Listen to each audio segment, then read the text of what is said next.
आज मैं करने जा रहा हूँ इस फैमिली पटाखे की अनबॉक्सिंग। तो इसमें तो बहुत सारे पटाखों के नाम हैं, जैसे अनार, चक्री, फुलझड़ी, बम, टॉर्च और भी बहुत सारे हैं, और बिजली बम भी बहुत सारे। चलिए हम इसे अनबॉक्स करते हैं।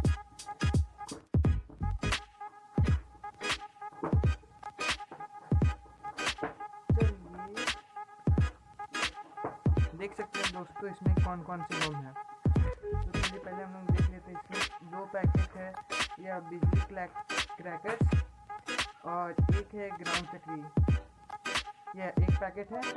और यहाँ पे मुझे मिला है 2 पैकेट क्रैकर यानी नाजी क्रैकर, और एक है वेरी बिग फ्लावर, ये है। और यहाँ पे मुझे 4 चुटकुटिया मेलोडी मिली है, और ये एक चुटकुटिया है, और ये रॉकेट है, ये बेबी रॉकेट है, और ये है हाइड्रोग्रीन, ये भी बहुत अच्छा है।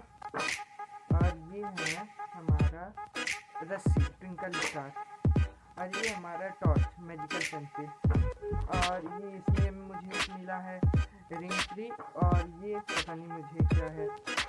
देख सकते हैं दोस्तों इसमें कौन कौन से पटाखे हैं। इसमें ये सारे पटाखे हैं।